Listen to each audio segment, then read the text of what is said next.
Hello, ladies and gentlemen, boys and girls, cats and dogs. It is another European Coworking Assembly podcast, which we call the Coworking Values Podcast. Željko, my friend, how are you today? I'm very good, Bernie. How are you? I'm well exercised. I cycled into the co-working space I'm part of, and I cycled back, which is like you got the exercise today, so yeah. I was touching my stomach, and that lockdown paunch. I'm not sure whether it's middle age or lockdown is definitely less. Sorry, than it was did you just say lockdown porn? Lockdown paunch. Now I'm really even more unsure. It's an R-rated podcast, so we can talk about anything, but I'm just not ready for that topic, at least for today. This is a family show. So I am. Should we go to the advert? Of course. Go to the advert. Let's go. Introduce your advert. I'm going to introduce my advert. Let's hear a few words from our sponsor. This episode is brought to you by Cobot, a leading management software for co-working spaces, office hubs, and flexible workspaces around the world. You know, one of the best things about Cobot is that it is produced by people who manage a co-working space and know the ins and outs of the main problems and issues bugging co-working managers. So if you want more time for your coworkers and community, check out Cobot at cobot.me and take your co-working management to the next level. Our favorite sponsor. So I'm really excited today because we have Tash, who is another one of those amazing people I found in a co-working space in London doing some writing, and I'm going to talk about. I get it wrong. What do we call it nowadays, Tash? What's the exact terminology? Diversity, equality, and inclusion. That's it. And luckily, so we've had nothing to do with diversity. Still diversity, but diversity, equality, and inclusion. So you've got three now. Yeah. Okay. Go, Bernie. And it's going to change in a few months' time as we evolve. So we've had lots going on about diversity, equality, and inclusion for a long time in the co-working assembly family. Through various projects, and I was podcasting with Tash for another project and said, oh my goodness, she knows so much about this, and it just so happens that the role she was looking for in life at the moment was to be like a senior vice president and director of diversity, equality, and inclusion in a major influential organization, and here we are. So this is your coming out as the my second coming out is that second coming out. I was going to say second coming out, but I'm paranoid talking to you. At least it's not the second coming, so just it's just mansplaining it. It's hard enough at home with a hyper aware partner of my language. If sometimes without thinking, I just say like, come on, son, man up, and she goes, what do you mean, man up? Is that the kind of language you want to be teaching our children? No, it's not. I just didn't think what I was saying. So, and quite rightly too. So, do you want to introduce yourself before I hack it even more? Yeah, I guess. Thanks. You did such a phenomenal job there. So, yes, I am Tash Thomas, and I am a diversity, equality, and inclusion specialist. I don't know really whether, you say I'm the director, whatever extraordinaire, but I guess I'm just somebody who's very passionate about this particular topic because, firstly, I just hate injustice and inequality of any kind, but also it's very, very relevant to my own life. And that's kind of how I found the passion, in that I am, first of all, a woman. As you can hear, I identify as a woman, and I am also queer, as well as being biracial in an interracial queer relationship. So I tick a lot of different things in the equality boxes there and diversity boxes. So I feel very passionately about this topic as a result. So I nearly asked that. So when did you first get, why does it fire you up? Because when I first met you, you were just only dancing and traveling the world, and then you like really got into it in the last few years. Because I followed Breaking Distance. I was probably one of the first 5 followers, Tash. Yeah, it's true. It's other than your family. So when did this really become a thing you have to like run around and shout about all the time? Because it's I can't remember when this became big for me, but it's it's there, isn't it? You know. Yeah, absolutely. And as you mentioned, Breaking the Distance, which is an LGBT blog that I run with my fiance, and that initially started again as a fun thing of us traveling around the world. And then we realized how important it was for our existing audience on social media to have LGBTQ visibility. So what started out specifically as LGBTQ visibility and diversity was sort of my original passion. I then thought, well, actually, it doesn't really stop there. It's diversity of all kinds. So yeah, and it kind of just built up from then. And then I think the real sort of, I guess, push forward was earlier this year, obviously during the month of June, which was not only Pride Month, but also coincided with the murder of George Floyd.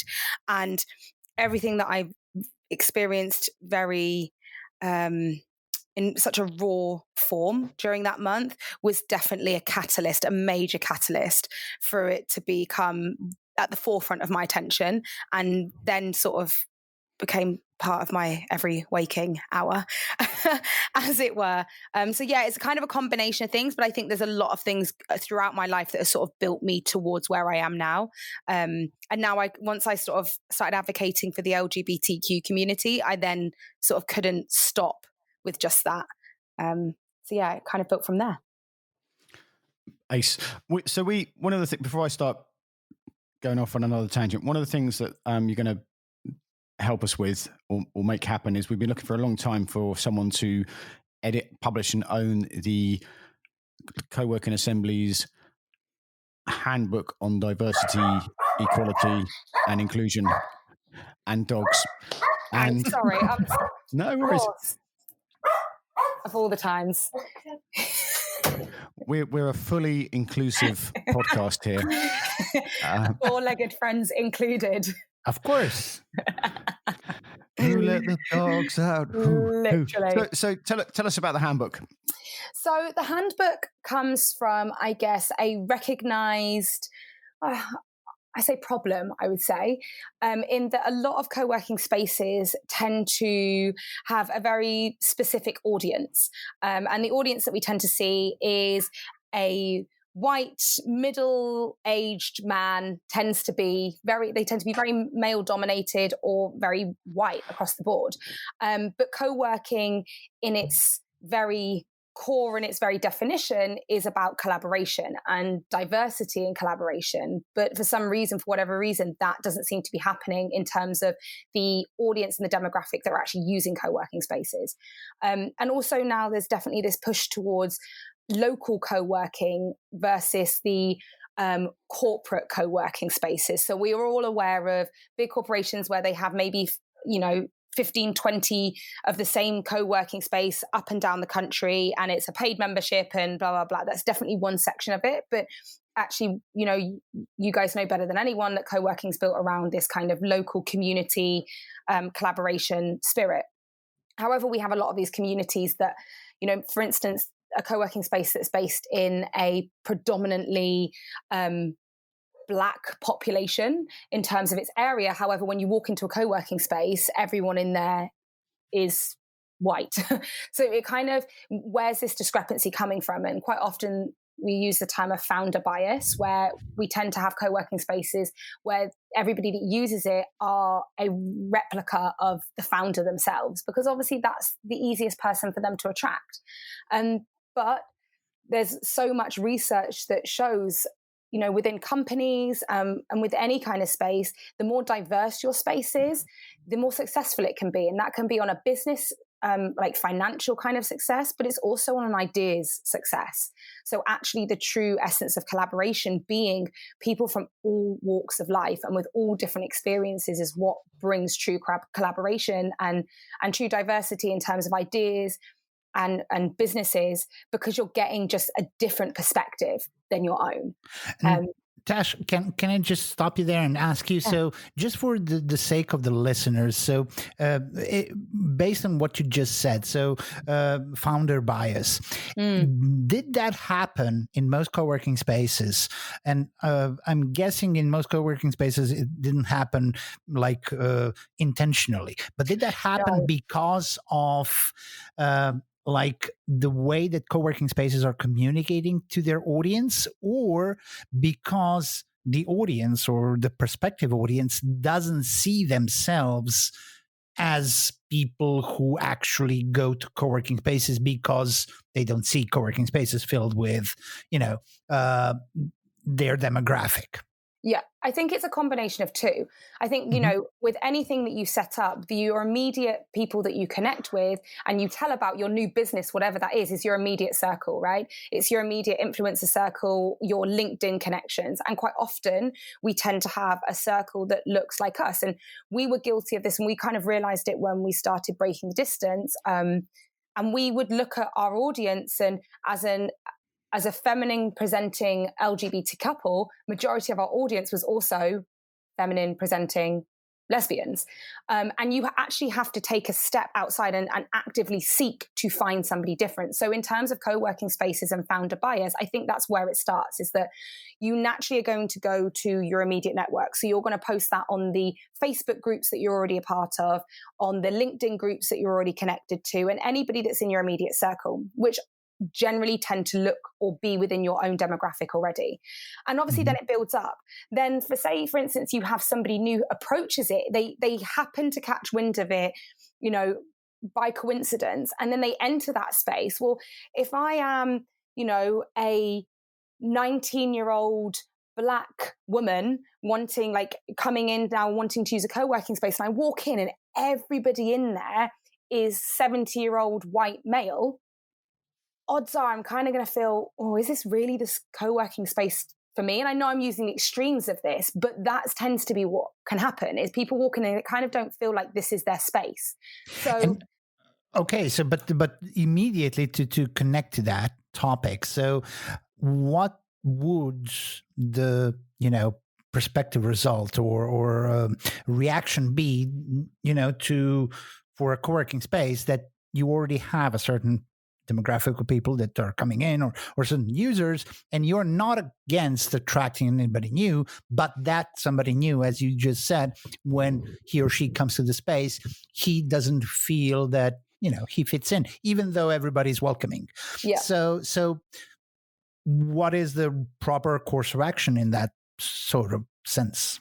Well, I think a key one, which co-working spaces are generally some of the best at doing, are hosting events. But hosting events not specifically for the people you already have in the room. It's actually about hosting events outside of that immediate circle. So going into other parts of the community and saying, by the way, we have a space here. If you want to run this in our space, or we are specifically hosting an event that we've realized this challenge of this part of the community, whatever it is, and actually outreaching. It takes some work, it takes some effort. And this is where diversity, equality, inclusion often gets sort of put to the back burner, because if you have a successful co-working space that's, it's making you money and everything's working, and it, you have a loyal audience there and a loyal membership, most people are like, well, why do I now need to go out and bother to find new people from somewhere else? It's effort, right? Yeah. But at the same time, you then have to, this is why it has to kind of be something that you also feel passionately about and want to invest in, because ultimately, yes, you could just keep it exactly the same. However, at some point, it's going to kind of become old news, and I also believe that you're not giving the current members of your co-working space the best experience that they could have, because they are not getting the opportunity to collaborate with diverse people. And as a co-working space, that should be your number one priority, right? Is to help people to co-work and collaborate together. Mm-hmm. Mm-hmm. So if you look at the co-working conferences around the world, unless, like in the States and in Europe, they are usually, very, very usually white male dominated things. If our friend Alex didn't come to co-working Europe, there would be like no Black people there, which is terrible for a European co-working conference. Mm-hmm. And this has been talked about for ages, so it's not like we're doing a big reveal here. And in London, most it has got a lot better in the last few years, but most co-working spaces are full of like slightly affluent white men, white males, doing white male stuff, whatever that is. And as we've researched this more, I never really noticed it until it was pointed out to me.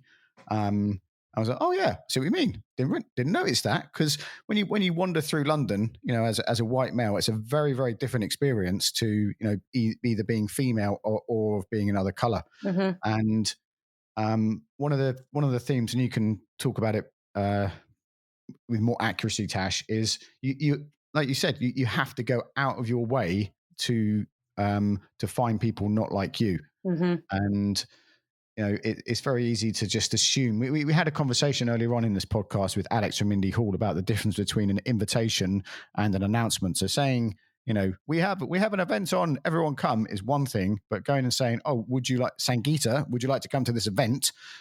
Is like, oh yeah, I would like to come to that event. I thought it was just for white men drinking coffee with Apple laptops. I didn't realize that South Asian women were allowed to, because it's not, people, very few people are like actually racist about this stuff. They just don't realize that there's something outside themselves. Can you build on that, Tash? Yeah, and I think you're right, and that's the thing. It's not that people are like actively excluding people. It's not that at all. But however, they're also not actively including people. So there's this sort of just an area of just inaction in the middle, which has this just going through the same sort of status quo. And I think that, in terms of inviting new people, in the same way that, any kind of business, at some point, if you're wanting to shake it up a bit, you all get together and you come up with new ideas. This isn't working that well, or we need to do this, or we're going to do a price restructure. Everybody does it at some point, but no one necessarily always considers this specific topic. And we saw a lot of it. I will say we saw a lot of it after the murder of George Floyd, where there were so many companies, their social media was scrambling around to find any black person. Do we have somebody that we can put on our social media? Because they've just realized it, and they go through all their social media. It's very, very whitewashed, and oh my gosh. And, it's not that company feels that way, but nobody has been acknowledging that this entire time, except probably the people who work for that company, who are people of color, will acknowledge it. And it's now doing it not because it's a trend, not because other people are looking at you, but actually because you see the value in it. And in terms of that whole idea of, certain communities, I think there are certain communities that aren't even aware of co-working as a thing, as an option. But the idea of a co-working space going to the local university or the local secondary school and saying, hey guys, just so you know, we have a space here, and actually every Wednesday we're going to have it free for students to come in and utilize it and hold events here. There you go. There's a population, next generation, especially in a space like London, where the majority of schools are filled with the most diverse population of young adults going. You're already putting it on their radar for when they go into the working world, whether that's within a, PAYE job or a freelance job. It doesn't matter. The fact is you've now put it in front of them, and they know that is an option as a space. There's which I don't think I've told you about, which you should know in your position now. Is so we before lockdown and COVID hit, with Kofi and some other co-working spaces in East London, from Stratford to Whitechapel, we planned this program where we started meeting with there's about 8 or 9 co-working spaces in there, and we were starting to get others together. And we had the University of East London and Queen Mary in Westfield, and for both those universities that are in the East End of London, as people know it, 70% of the people that go to those universities grew up and still live in East London, and very few of those people know what a co-working space is. So with people from those universities, we will still do it, but it was a key thing was having a tour of co-working spaces with students, which is a bit tricky now at the time of recording. But it was to make aware that all those people, a lot of those young people will be like working in cafes or working in their bedrooms, and Kofi knows people turning over thousands of pounds, running a business on a laptop in a car in Hackney, and they just don't know co-working co-working's around. And the other point is that, I live in Redbridge in London. At some point, someone's going to open, there's a lot of serviced office space here, and there's a Regus on the edge of it. But at some point, someone's going to open a co-working space here, and it would be tragic if it was full of affluent white people beating their head against, falling in love with Richard Branson books, when the ethnic diversity of this borough is, amazing. Bernie, but I'm going to put the question out there for both of you, because, I come from a community where there is, we don't have ethnic diversity too much here. We have other kinds of diversities. But speaking in diversity, there are a lot of different types of diversity. I mean, diversity is diversity, but you can target a lot of different groups. And to be actually fully inclusive, we're talking about co-working spaces taking an active role in targeting different demographics. But in order to do so, sometimes it may be overwhelming to say, okay, I'm doing ethnic diversity, or I'm targeting, I don't know, deaf people, or I'm targeting people with disability, or for whatever other type of demographic. So what is in that the right course of action for somebody not to be labeled as, okay, you're, you say you're, a plus for diversity, but you're, only targeting white people and black people. Yeah. And I think you've brought up a key point in that, yes, you're right, that diversity isn't just about ethnicity. It's about religion. It's about age. It's about gender. It's sexual orientation. It's ability, all those different things. Absolutely. But in terms of making your space more diverse, and it shouldn't be that, okay, Monday morning, we're now going to attack all 9 protected characteristics, every single one this week. Let's go. It's a big, big, big ask. However, there are small things that can be done. And that I think that don't necessarily mean that you have to create a big initiative. It can be as simple as having a separate space in your co-working space that is available for people to pray in at the relevant times of day for them. It can be having a small LGBT flag in the top corner, on the front door or on the notice board as you walk in, so that people know that, okay, this is an LGBTQ safe space. It can be, instead of having male and female toilets, you can maybe have male and female, but then you also have a unisex toilet if your facility, if your space allows you to do that. It's all these tiny little moments that are very actual simple changes, are just actively putting up, these kind of little initiatives in place that can actually make it very clear to somebody coming in and approaching the space first off that actually this space is trying, and it has diversity and inclusion on its mind. In it at the forefront. Okay, and going back to what we started off with, so the handbook. So let's finish off the podcast by talking a bit about what it will be and what it's supposed to be and what people can expect from it. So the handbook itself is going to be a guideline. So it came actually out of 2 years of research specifically around Hackney and Hackney co-working spaces, and just looking at what those co-working spaces were offering and who was using them. And actually, we all know, when we think of Hackney, we know the imagery that comes to our head as it being a very, very diverse part of London, especially. However, 95% of the users of Hackney co-working spaces were white male. So it wasn't really giving a true representation of the local area. So kind of gave the need of, how do we fix this? And I think what comes out of it is that there are so many people who want to do something about it, but they have no clue where to start. And they worry about being offensive. They worry about correct terminology. And they, so in the end, it's bury your head in the sand and don't deal with it. So we felt like creating a handbook for, first of all, co-working owners, the space owners themselves, as a guideline of how to start thinking about how to make their own space more inclusive. And this can be starting with very simple things, like I mentioned earlier, of having a separate prayer space, having a flag, those kind of things, right through to actual initiatives, things that take a bit more time, a bit more planning, but that they have a point of contact and a guideline on how to achieve this. So that's kind of where the handbook is heading towards to begin with.